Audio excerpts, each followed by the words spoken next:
Hello everyone आपण समस्त को स्वागत आपण प्रिय यूट्यूब चैनल को देखो सुभद्रा योजना को नहीं गोटे अपडेट आसी जाऊँगी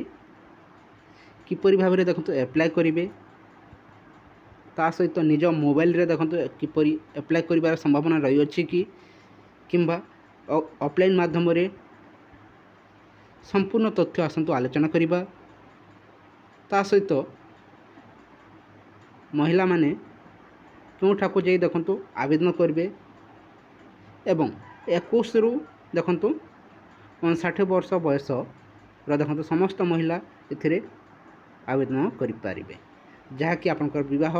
न होइथिले मध्य आपण जाकि एलिजिबल होई पारिबे मोर कहतो बह न होइथिले मध्य एलिजिबल होई पारिबे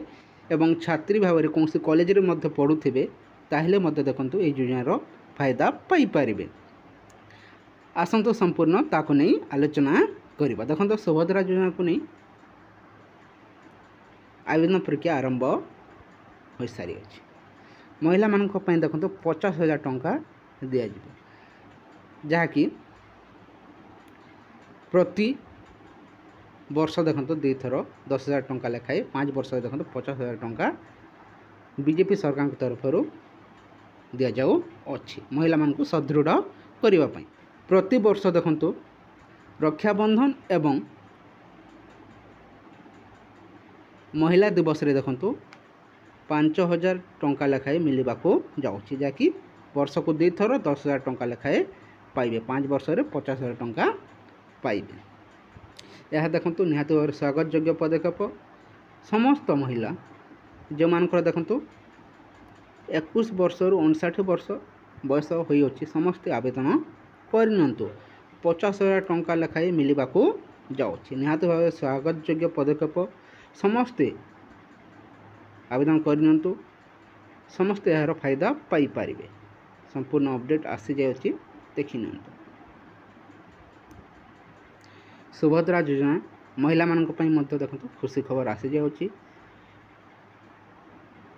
निज मोबाइल रे देखंतु यह आवेदन करि हेबो कि देखंतु निज मोबाइल रे आपण देखंतु याको आवेदन करि पारिबे नहीं निजर डॉक्यूमेंट नहीं मोर कहते निजर डॉक्यूमेंट नहीं मो सेवा केंद्र जनसेवा केंद्र सीएससी सेंटर को ही जावाको पड़ो आपण मानक से ही जाकि एप्लाय करि पारिबे कहीं सीएससी सेंटर जो आईडी रही से आईडी द्वारा ही यह ओपन हेब समस्त देखो यहाँ आवेदन करि पारिबे नहीं से समस्त देखो केवल जनसेवा केंद्र मो सेवा केंद्र कि अंगनवाड़ी केंद्र को जाई आवेदन करि पारिबे।